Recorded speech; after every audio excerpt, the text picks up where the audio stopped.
저는 중동의 한 나라 왕족의 의료팀을 맡고 있는 주치의 모하메드 알지라입니다. 이제 막 40이 넘어가는 나이지만 의학계에서는 경험이 풍부한 편이라고 자부합니다. 20년 가까이 세계 각국의 명의와 일해왔으니까요. 하지만 지난 봄 저는 제 의료 경험을 송두리째 뒤흔든 경험을 하게 되었습니다. 그날은 평범한 오후였습니다. 왕실의 중요한 인물인 어왕자님이 갑자기 가슴 통증을 호소하셨고 저는 즉시 심전도 검사와 기본적인 혈액 검사를 실시했습니다. 결과는 좋지 않았습니다. 심각한 심장 질환의 징후가 발견되었고 더 정밀한 검사와 신속한 치료가 필요했습니다. 저는 평소처럼 런던의 세인트 토마스 병원과 미국 존스 홉킨스 클리닉에 연락했습니다. 이곳은 왕실이 수십 년간 신뢰해온 최고의 의료기관들이었으니까요. 하지만 돌아온 답변은 실망스러웠습니다. 두 병원 모두 고위 인사들의 예약이 가득 차 있어 빨라야 2주 늦으면 한 달 이상 기다려야 한다는 것이었습니다. 하지만 환자는 지금 당장 치료가 필요합니다. 그분은 왕실의 중요한 인물입니다. 제 목소리에는 점점 초조함이 묻어났습니다. 런던 병원의 담당자는 공손하지만 단호했습니다. 박사님 정말 유감입니다만 저희도 여러 국가의 고위 인사들을 모시고 있어 일정 조정이 쉽지 않습니다. 응급 상황이라면 응급실을 이용하시는 것을 권해드립니다.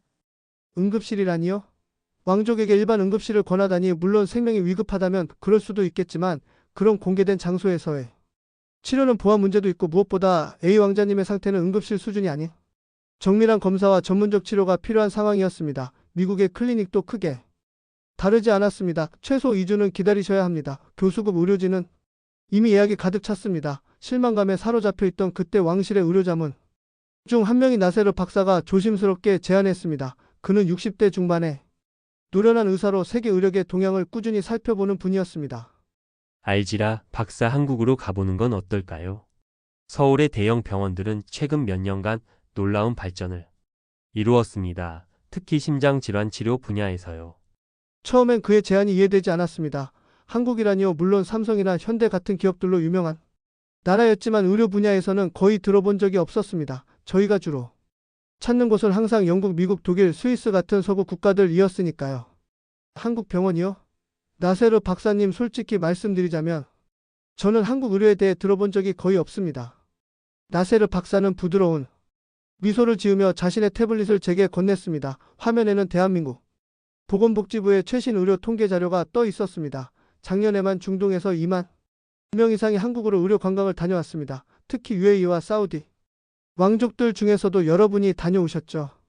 비자에서 병원 예약까지 모든 과정이 놀랍도록 신속합니다. 무엇보다 그들은 우리를 기다리게 하지 않습니다. 제 마음속에는 여전히 의구심이 가득했습니다. 아시아 국가의 의료 시스템을 신뢰하기는 쉽지 않았으니까요. 하지만 환자의 상태는 점점 악화되고 있었고 선택의 여지가 많지 않았습니다. 결국 저는 나세르 박사의 조언을 받아들이기로 했습니다. 그는 즉시 서울의 삼성병원 국제진료센터에 연락했고 놀랍게도 24시간 이내에 모든 예약과 비자 절차가 완료되었습니다. 48시간 후 저는 어왕자님과 함께 특별 의료 전용기에 몸을 실었습니다. 저는 태블릿으로 한국의 의료 시스템에 대한 정보를 찾아보았습니다. OECD 자료에 따르면 한국은 CT와 MRI 장비 보유율이 인구 대비 세계 최고 수준이었고 암치료 생존율도 최상위에 있었습니다. 하지만 여전히 의구심은 남아 있었습니다. 비행기 창문 밖으로 구름이 흘러가는 것을 바라보며 저는 속으로 중얼거렸습니다. 정말 이게 옳은 선택일까? 서양 의학의 오랜 역사와 전통을 갖춘 병원들을 두고 한국으로 간다는 게 하지만 그때는 몰랐습니다. 이 여정이 제 의료인으로서의 관점을 완전히 바꿔놓을 거라는 것을 서울에서 우리를 기다리고 있는 의료 시스템은 제가 지금까지 경험했던 그 어떤 것과도 달랐습니다. 그리고 그건 단지 시작에 불과했습니다. 인천 상공에 접어들며 A 왕자님의 얼굴에는 불안감이 역력했습니다. 저 역시 마찬가지였습니다. 우리는 아직 몰랐으니까요. 우리의 삶을 바꿀 기적이 시작되려 한다는 것을. 서울에 도착한 첫날 저는 완전히 새로운 세계를 마주하게 되었습니다. 인천공항에서 삼성서울병원까지의 이동은 놀라울 정도로 조직적이었습니다. 병원 측에서 보낸 의전 담당자가 공항에서 기다리고 있었고 그는 유창한 영어와 아랍로 우리를 맞이했습니다. 제 예상과 달리 VIP 전용 출입국 절차는 단 10분 만에 끝났습니다. 박사님, 왕자님. 병원에서 모든 준비가 완료되었습니다. 도착 즉시 검사와 진료가 이루어질 예정입니다. 의전 담당자의 말에 저는 반신반의했습니다. 런던이나 뉴욕에서는 도착 당일 진료를 받는 것 자체가 거의 불가능했으니까요. 보통은 호텔에서 하룻밤을 묵은 후 다음날 오전에 첫 진료가 시작되는 것이 일반적인 VIP 의료 스케줄이었습니다. 병원으로 향하는 차 안에서 저는 내심 걱정이 되었습니다. 너무 서두르다 보면 검사의 정확도가 떨어질 수 있으니까요. 그래도 일단은 한국의 시스템을 경험해 보기로 했습니다. 삼성서울병원에 도착하자 또 다른 놀라움이 기다리고 있었습니다. 일반 환자용 입구가 아닌 완전히 분리된 국제진료센터 전용 출입구로 안내받았습니다. 그곳에는 이미 의료진들이 대기하고 있었고 접수대에서는 어떠한 서류 작성도 필요 없었습니다. 모든 정보가 사전에 디지털로 처리되어 있었던 겁니다. 제가 사우디에서 보낸 모든 의료 기록과 검사 결과들이 이미 한국 의료진들에게 전달되어 있었고 심지어 그들은 이미 A 왕자님의 상태에 대한 예비 분석까지 마친 상태였습니다. 영국이나 미국에서라면 이런 준비에만 며칠이 걸렸을 텐데 말입니다. 국제진료센터 책임자인 박민호 교수는 우리를 정중히 맞이했습니다. 50대 중반으로 보이는 그는 하버드 의대에서 수학한 경력을 가진 심장 전문의였습니다. 왕자님의 의료 기록을 모두 검토했습니다. 저희가 준비한 검사 및 진료 일정을 안내해드리겠습니다. 박 교수가 건넨 태블릿에는 오늘과 내일에 걸친 상세한 검사 일정이 표시되어 있었습니다. 놀라웠던 것은 그 일정의 조밀함이었습니다. 심전도 혈액 검사, 심장 초음파 CT, MRI까지 모든 필수 검사가 오늘 오후에 끝나도록 배치되어 있었고 내일 오전에는 이미 치료 계획 회의가 잡혀 있었습니다. 이 모든 검사를 하루에 끝낼 수 있나요? 저는 의구심을 숨기지 못했습니다. 박 교수는 자신감 있게 미소 지었습니다. 물론입니다. 저희 병원은 원스텝 진료 시스템을 운영하고 있습니다. 환자가 기다리는 것이 아니라 의료진과 장비가 환자를 기다리는 구조입니다. 말이 채 끝나기도 전에 우리는 첫 검사실로 안내받았습니다. 심전도와 기본 활력 징후 측정이 진행되는 동안 박 교수는 A 왕자님의 증상에 대해 상세히 질문했습니다. 그 질문들은 단순한 형식적인 것이 아니라 정확히 핵심을 찌르는 것들이었습니다. 이미 사우디에서 보낸 자료를 완벽히 숙지한 상태에서 추가 정보를 요청하는 것이었죠. 15분간의 초진 상담이 끝나자 바로 심장 초음파 검사실로 이동했습니다. 그곳에는 이미 초음파 전문의가 대기하고 있었고 추가 대기 시간 없이 바로 검사가 진행되었습니다. 영국에서라면 심장 초음파 예약만 해도 최소 일주일은 기다려야 했을 텐데 이곳에서는 모든 것이 마치 시계 태엽처럼 정확하게 움직이고 있었습니다. 그리고 왔습니다. 제 인생에서 가장 놀라운 의료 경험 중 하나가 심장 초음파가 끝나고 불과 30분 후 저희는 박 교수의 진료실로 다시 불려갔습니다. 그는 이미 결과를 분석한 상태였고 대형 모니터에는 A 왕자님의 심장 상태가 3D로 모델링되어 있었습니다. 왕자님 증상은 우측 관상동맥의 90% 협착으로 인한 것입니다. 다행히 아직 심근경색으로 진행되지는 않았지만 즉각적인 중재술이 필요한 상황입니다. 그의 진단은 명확했고 보여주는 영상은 선명했습니다. 제가 런던과 뉴욕의 병원에 보낸 동일한 자료로 그들은 더 많은 검사가 필요하다는 애매한 답변만을 주었는데 여기서는 불과 몇 시간 만에 확실한 진단을 내린 것입니다. 더 놀라운 것은 그 다음이었습니다. 박 교수의 태블릿에 있던 차트를 보니 CT와 MRI 검사가 이미 30분 후로 예약되어 있었습니다. 일반적으로 이런 고급 영상 검사는 예약부터 결과 확인까지 며칠이 걸리는 것이 보통인데 말입니다. CT와 MRI를 오늘 모두 받을 수 있는 건가요? 제 목소리에는 놀라움이 묻어 있었습니다. 네, 이미 모든 준비가 되어 있습니다. 오늘 모든 검사를 마치고 내일 아침에는 심장내과, 흉부외과, 영상 의학과가 참여하는 협진을 통해 최종 치료 계획을 결정하게 됩니다. CT 검사실로 이동하는 동안 저는 이런 효율성이 어떻게 가능한지 궁금했습니다. 그때 CT 검사를 담당한 40대 초반의 김호은 교수가 흥미로운 설명을 해주었습니다. 저희 병원은 의료 장비 가동률이 세계 최고 수준입니다. 24시간 운영되는 MRI와 CT 덕분에 환자가 장비를 기다리는 일이 거의 없습니다. 응급 상황이 아니더라도 중요한 진단이 필요한 환자는 최대한 빨리 검사를 받을 수 있도록 시스템을 설계했습니다. CT 검사가 끝나고 저는 조용히 생각에 잠겼습니다. 런던의 명문 병원에서는 CT 촬영 결과를 받기까지 최소 24시간이 걸렸습니다. 그런데 김 교수는 검사 직후 즉시 영상을 분석하기 시작했고 우리가 MRI 검사를 받는 동안에도 그의 팀은 CT 결과를 정리하고 있었습니다. 하루가 끝날 무렵 어왕자님의 상태에 대한 모든 필수 검사가 완료되었습니다. 저는 완전히 압도되었습니다. 서울에 도착한 지 불과 8시간 만에 우리는 유럽이나 미국에서 2주 이상 걸릴 모든 검사를 마친 것입니다. 호텔로 돌아가는 차 안에서 A 왕자님은 평소보다 훨씬 편안해 보였습니다.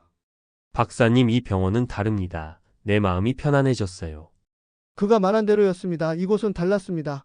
그리고 저는 이제 막 그 다름의 표면을 긁기 시작했을 뿐이었습니다. 내일 아침 저는 한국 의료 시스템의 또 다른 놀라운 측면을 경험하게 될 것이고 그것은 제 의학적 관점을 완전히 바꿔놓을 예정이었습니다. 다음날 아침 저는 일찍 깨어났습니다. 유럽과의 시차 때문인지 아니면 오늘 있을 회의에 대한 기대감 때문인지 모르겠지만 평소보다 훨씬 일찍 눈이 떠졌습니다. 호텔 창문 너머에 새벽 풍경이 펼쳐져 있었습니다. 빼곡히 들어선 고층 빌딩들 사이로 햇살이 비치기 시작했고 이미 거리는 활기찬 에너지로 가득 차 있었습니다. 오전 8시 예정된 시간보다 30분 일찍 병원에 도착했습니다. 놀랍게도 국제진료센터는 이미 완전히 가동 중이었고 우리를 담당하는 의전 직원은 미소와 함께 우리를 맞이했습니다. 박사님, 오늘은 다학제 협진이 있는 날입니다. 이미 모든 전문의들이 회의실에서 대기 중입니다. 제 경험상 여러 분야 전문의들이 모이는 다학제 협진은 대체로 일정 조율이 어려워 며칠 또는 몇 주를 기다리는 것이 일반적이었습니다. 하지만 이곳에서는 단 하루 만에 모든 준비가 완료되었습니다. 회의실로 들어서자 6명의 의료진이 테이블에 둘러앉아 있었습니다. 박민국 교수를 비롯해 흉부외과, 중재시술, 전문 심장내과, 마취, 통증의학과, 영상의학과, 그리고 심장재활 전문의까지 모두 한자리에 모여 있었습니다. 각자 태블릿을 들여다보고 있었는데 화면에는 어제 진행된 A 왕자님의 검사 결과가 정리되어 있었습니다. 회의가 시작되자 각 전문의들은 차례로 자신의 분석과 의견을 제시했습니다. 의견 교환은 놀라울 정도로 효율적이었습니다. 영상의학과 김호은 교수가 CT와 MRI 결과를 설명하며 화면에 정밀한 3D 영상을 투영했습니다. 관상동맥 우측 주요 분지의 90% 이상 협착이 확인됩니다. 칼슘 침착도 상당히 진행된 상태입니다. 이어서 심장과 이수진 교수가 말을 이었습니다. 40대 초반으로 보이는 그녀는 미국 클리블랜드 클리닉에서 연수한 스텐트 시술 전문가였습니다. 스텐트 시술이 가능한 상태입니다만 협착 부위의 위치와 칼슘 정도를 고려할 때 단순 스텐트보다는 로터블레이터를 이용한 칼슘 제거 후 약물 용출 스텐트 삽입이 적합할 것으로 판단됩니다. 그녀의 분석은 정확했고 저도 같은 생각이었습니다. 하지만 이런 고난도 시술은 기술적으로 까다롭고 위험할 수 있습니다. 저는 이 점에 대한 우려를 표현했습니다. 이수진 교수님, 로터블레이터 시술은 위험성이 있을 수 있습니다. 왕자님께서는 고혈압과 당뇨병을 동반하고 계신데요. 이 교수는 침착하게 대답했습니다. 그 점 고려했습니다. 저희 병원에서는 지난 3년간 유사례 87건의 시술을 성공적으로 수행했습니다. 당뇨와 고혈압을 동반한 환자 비율도 40%에 달했지만 합병증 발생률은 3% 미만이었습니다. 그녀의 자신감 넘치는 대답에 저는 깊은 인상을 받았습니다. 단순히 일반적인 치료 가이드라인을 따르는 것이 아니라 자신들의 실제 임상 데이터를 기반으로 의사 결정을 내리고 있었던 것입니다. 회의는 계속 진행되었고 흉부외과 최기준 교수는 만약 중재 시술이 어려울 경우 외과적 수술에 대한 제시했습니다. 60대 초반에 노련한 의사였던 그는 지난 30년간 심장 수술 분야에서 활동해온 베테랑이었습니다. 관상동맥 우회술도 대안이 될 수 있습니다만 환자의 상태를 고려할 때 중재 시술을 우선 시도하는 것이 적합하다고 생각합니다. 모든 전문의들이 의견을 나눈 후 박민국 교수가 최종 치료 계획을 정리했습니다. 로터블레이터를 이용한 칼슘 제거 후 약물 용출 스텐트를 삽입하는 것으로 결정되었고 시술은 내일 오전에 진행하기로 했습니다. 회의가 끝나고 저는 A 왕자님께 치료 계획을 설명드렸습니다. 그는 모든 것이 너무 빠르게 진행되어 걱정되지 않느냐고 물었습니다. 사실 저도 처음에는 같은 우려를 했었습니다. 하지만 지금은 이 시스템에 대한 신뢰가 생겼습니다. 왕자님, 이곳의 의료 시스템은 효율적이면서도 철저합니다. 어제 모든 필요한 검사를 완료했고 오늘 아침에는 각 분야 최고 전문가들이 함께 회의하여 최적의 치료 계획을 수립했습니다. 빠르다고 해서 부실하지 않습니다. 왕자님은 고개를 끄덕이셨지만 여전히 약간의 불안함이 감지되었습니다. 그리고 그날 오후 그 불안이 현실이 되는 순간이 찾아왔습니다. 왕자님과 호텔 스위트룸에서 휴식을 취하고 있던 중 갑자기 그가 가슴을 부여잡으며 고통을 호소했습니다. 얼굴은 창백해졌고 이마에는 식은땀이 맺혔습니다. 급히 맥박을 확인했더니 불규칙했고 혈압도 급격히 떨어지고 있었습니다. 급성 관상 동맥 증후군이 의심되는 상황이었습니다. 즉시 삼성서울병원 응급팀에 연락했습니다. 그들의 반응은 놀라웠습니다. 전화를 끊자마자 호텔 직원들이 달려왔고 불과 3분 만에 응급의료팀이 도착했습니다. 알고 보니 병원 측에서 우리의 투숙 호텔과 이미 긴급 상황에 대한 프로토콜을 공유해둔 상태였던 것입니다. 응급 의료팀은 신속하게 A 왕자님의 상태를 안정시키고 즉시 병원으로 이송했습니다. 병원에 도착하자마자 우리는 직통 엘리베이터를 타고 시열관 중재 수술실로 향했습니다. 그곳에는 이미 이어진 교수와 그녀의 팀이 완전한 준비 상태로 대기하고 있었습니다. 환자가 도착하기도 전에 모든 장비와 약물이 준비되어 있었습니다. 이 교수는 단 몇 초 만에 상황을 파악했습니다. 불안정 협심증으로 판단됩니다. 즉시 응급 중재수를 시행하겠습니다. 제가 경험한 그 어떤 응급 상황보다도 신속하고 조직적이었습니다. 환자가 시술실에 들어간 지 불과 10분 만에 동맥 접근이 완료되었고 15분 후에는 관상 동맥 조영술이 진행되고 있었습니다.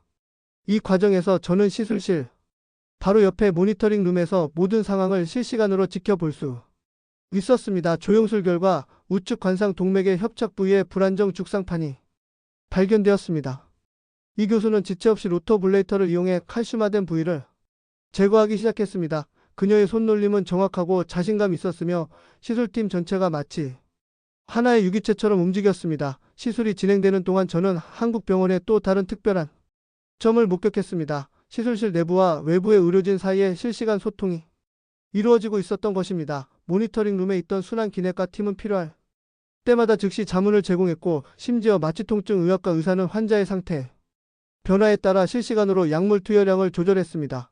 시술은 총 37분 만에 성공적으로 완료되었습니다. 불안정 협심증에서 응급 중재술 완료까지 걸린 총 시간은 병원 도착 후 63분이었습니다. 이는 제가 영국이나 미국에서 경험했던 것보다 훨씬 빠른 시간이었습니다. 시술 후 A 왕자님은 심혈관 중환자실로 이송되었습니다. 그곳에서도 놀라운 경험이 계속되었습니다. 중환자실 의사와 간호사들은 마치 모든 준비가 되어 있었던 것처럼 즉각적으로 환자를 맞이했고 제가 아는 한 최고 수준의 집중 모니터링을 시작했습니다. 그날 밤 병원 복도를 걸으며 저는 깊은 생각에 잠겼습니다. 위기 상황에서 이토록 완벽하게 작동하는 시스템을 본 적이 없었습니다. 갑작스러운 응급 상황이 발생했음에도 불구하고 모든 것이 마치 미리 계획된 것처럼 순조롭게 진행되었던 것입니다. 이제 저는 이해했습니다. 삼성서울병원의 놀라운 효율성은 단순한 행운이나 우연이 아니었습니다.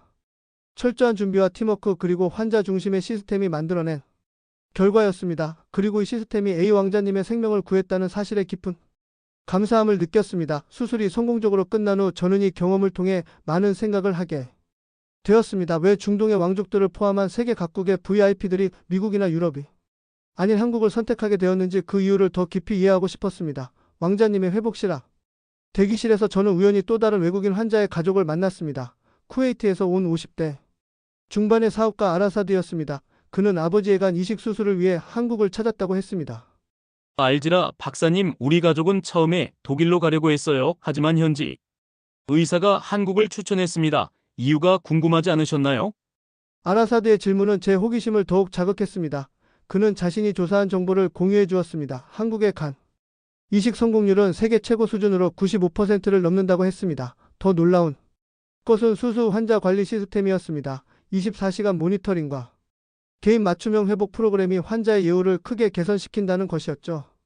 병원 로비로 내려가 커피를 마시는 동안 저는 이곳의 분위기가 다른 국제적인 병원들과 얼마나 다른지 다시 한번 느꼈습니다. 바쁘게 움직이는 의료진들 사이에서도 어떤 혼란이나 소란은 보이지 않았습니다. 모든 것이 조용하고 체계적으로 돌아가고 있었죠. 호기심에 이끌려 국제진료센터의 간호사 팀장인 이수지 씨에게 한국 의료 시스템의 특별함에 대해 물어보았습니다. 한국 의료의 가장 큰 특징은 효율성과 정확성의 균형이라고 생각합니다. 미국이나 유럽의 병원들도 훌륭하지만 저희는 진단부터 치료까지의 시간을 최소화하는 데 중점을 둡니다. 이수지 씨의 설명은 계속되었습니다. 한국의 의료 시스템은 환자 대기 시간 제로화를 목표로 하고 있다고 했습니다. 이는 단순히 빠른 진료를 의미하는 것이 아니라 환자가 병원에 머무는 동안 불필요한 대기 시간을 최소화한다는 철학이었습니다. 저는 A 왕자님의 회복 상태를 확인하러 병실로 돌아가는 길에 병원의 여러 시설들을 둘러보았습니다. 중앙통제실에서는 모든 환자의 상태가 실시간으로 모니터링 되고 있었고 검사실에서는 24시간 검체 분석이 이루어지고 있었습니다. 가장 인상적이었던 것은 통합 의료 정보 시스템이었습니다. 이 시스템을 통해 의사들은 환자의 모든 의료 기록과 검사 결과를 즉시 확인할 수 있었고 의사결정 지원 AI가 진단과 치료에 도움을 주고 있었습니다. 다음 날 아침, 박민국 교수가 미국, 영국, 독일의 심장 전문들과 화상 컨퍼런스를 열어 A 왕자님의 사례를 논의하는 모습을 지켜보았습니다. 이 자리에서 제가 발견한 것은 한국 의료의 또 다른 강점이었습니다. 그들은 세계 의학 지식을 흡수하면서도 자신들만의 혁신적인 접근법을 개발해 나가고 있었습니다. 서구의 표준 치료법도 중요하지만 저희는 아시아인의 신체적 특성과 유전적 요인을 고려한 한국형 치료 프로토콜을 발전시켜 왔습니다. 이 접근법이 중동 환자들에게도 효과적인 경우가 많습니다.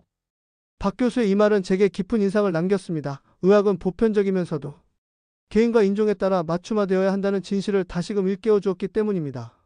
오후에는 병원의 연구센터를 방문할 기회가 있었습니다. 그곳에서 저는 또 다른 놀라운 발견을 하게 되었습니다.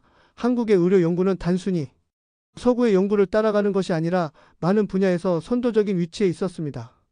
특히 디지털 헬스케어와 정밀의학 분야에서는 미국과 어깨를 나란히 하고 있었습니다. 연구소의 젊은 의사 연구원 김동윤은 열정적으로 자신의 연구를 설명했습니다. 저희는 환자의 유전체 정보와 생활습관 데이터를 AI로 분석해 개인 맞춤형 치료 계획을 수립하고 있습니다.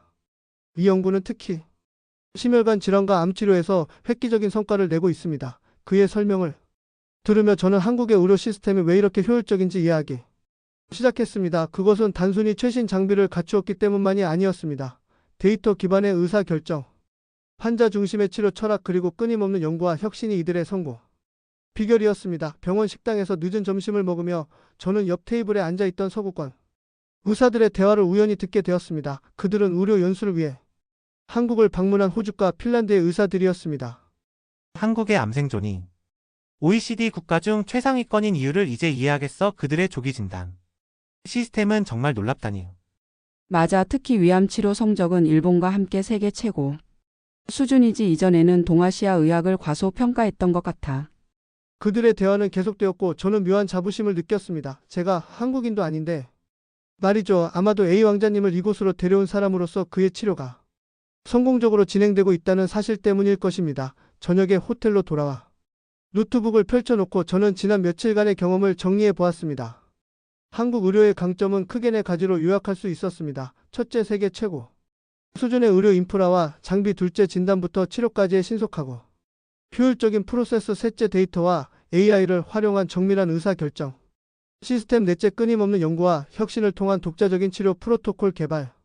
그리고 이 모든 것들이 완벽하게 조화를 이루며 작동하고 있었습니다. 환자는 기다리지 않고 의료진은 최상의 조건에서 최고의 치료를 제공할 수 있는 시스템이었습니다. 다음날 아침 어왕자님의 회복 상태를 확인하러 가는 길에 저는 생각했습니다. 과연 이 경험을 사우디로 돌아가 동료 의사들에게 어떻게 설명할 수 있을까? 아마도 그들은 제 말을 쉽게 믿지 않을 것입니다. 저 역시 직접 겪지 않았다면 결코 믿지 않았을 테니까요. 하지만 한 가지는 확실했습니다. 오랫동안 서구 의학의 우월성을 당연시 여겼던 제 관점은 완전히 바뀌었습니다. 그리고 이제 저는 왜 세계의 많은 환자들이 한국을 찾는지 정확히 이해하게 되었습니다. 그들은 단순히 의학적 치료를 받는 것이 아니라 10분 진료의 기적을 경험하러 오는 것이었습니다.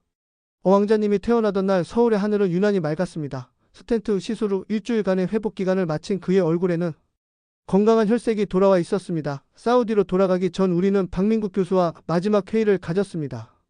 왕자님의 회복 상태는 매우 양호합니다. 앞으로의 관리 계획과 약물 치료에 대해 설명드리겠습니다. 박 교수는 정성스럽게 준비한 영문과 아랍어된 의료 보고서를 건네주었습니다. 두툼한 파일에는 모든 검사 결과와 시술 과정 그리고 향후 관리 계획이 상세하게 정리되어 있었습니다. 그리고 놀랍게도 그 보고서에는 제가 미처 생각하지 못했던 내용까지 포함되어 있었습니다. 왕자님의 심장 문제가 특정 식습관과 연관될 수 있다는 분석, 그리고 이를 개선하기 위한 맞춤형 식단 제한까지, 심지어 사우디의 더운 기후를 고려한 운동 계획까지 세심하게 작성되어 있었습니다. 의료의 개념이 단순히 치료를 넘어 삶의 질향상으로 확장된 접근 방식이었습니다. 이런 포괄적인 케어 플랜은 처음 보는군요. 저는 솔직한 감탄을 표현했습니다. 보통은 시술로 간단한 처방과 몇 가지 주의사항만 안내받는데 말이죠. 박 교수는 겸손하게 미소 지었습니다. 저희는 환자가 병원을 떠난 후가 더 중요하다고 생각합니다. 특히 먼 곳에서 오신 환자분들은 지속적인 관리가 어려울 수 있으니까요. 그는 태블릿을 꺼내 앱 하나를 보여 주었습니다. 삼성서울병원의 해외 환자 원격 진료 시스템이었습니다. 이 앱을 통해 왕자님은 귀국 후에도 정기적으로 한국 의료진과 상담할 수 있었고 현지 의사가 의문점이 있을 때 즉시 자문을 구할 수도 있었습니다. 이 앱은 단순한 영상 통화가 아닙니다. 의료 데이터 전송 시스템이 통합되어 있어서 사우디에서 측정한 검사 결과를 실시간으로 저희가 확인할 수 있습니다. 이 시스템을 통해 멀리 떨어진 환자들도 마치 서울에 있는 것처럼 지속적인 관리를 받을 수 있다니 정말 놀라웠습니다. 환자를 일회성 치료 대상이 아닌 생애 전체를 관리하는 관점으로 바라보는 접근 방식이 인상적이었습니다. 고국으로 돌아가는 비행기 안에서 저는 지난 2주간의 경험을 곱씹어 보았습니다. 시술 그 자체는 다른 선진국 병원에서도 충분히 가능했을 것입니다. 하지만 한국 의료 시스템이 보여준 효율성, 통합성 그리고 환자 중심의 접근 방식은 제가 20년 의료 경력 동안 어디에서도 경험하지 못한 것이었습니다.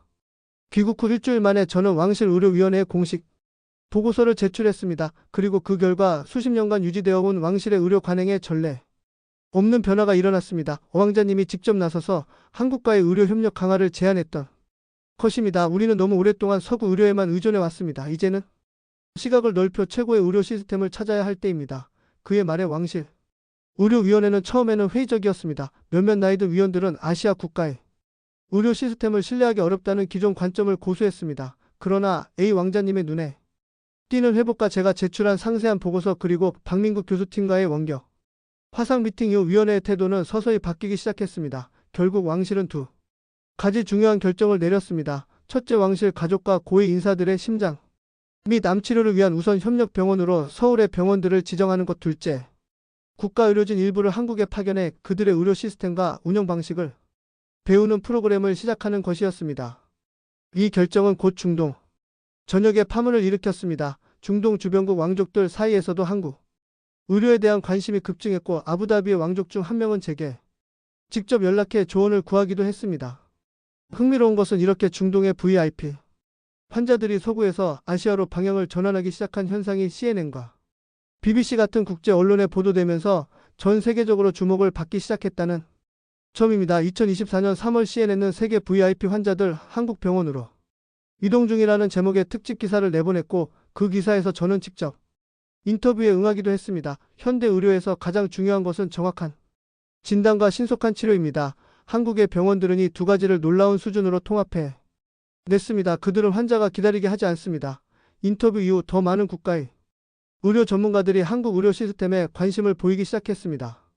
독일, 프랑스, 영국 등 전통적인 의료 강국들의 전문가들도 한국의 의료 효율성에 주목하기 시작했고 일부는 벤치마킹을 위해 직접 서울을 방문하기도 했습니다. 그로부터 6개월 후 사우디 왕실은 심장질환 예방과 치료를 위한 전문센터 건립을 계획했고 한국의 의료진과 병원 설계 전문가들을 초청해 프로젝트를 함께 진행하기로 결정했습니다. 그리고 저는 그 프로젝트의 의료자문으로 임명되었습니다. 지난 1년간 한국의 의료 시스템을 경험한 후 저의 관점은 완전히 바뀌었습니다. 의료의 질을 평가할 때 이제 저는 단순히 의사의 경력이나 병원의 명성이 아닌 그들이 얼마나 빠르고 정확하게 환자의 문제를 해결하는지 그리고 얼마나 환자 중심적으로 시스템이 설계되어 있는지를 먼저 살펴봅니다. 한국의 10분 진료가 보여준 것은 단순한 의료 기술이 우수성이 아니었습니다. 그것은 시스템 전체가 얼마나 효율적으로 설계될 수 있는지 그리고 그 효율성이 결국 환자의 생명과 직결된다는 사실이었습니다. 왕자님은 지금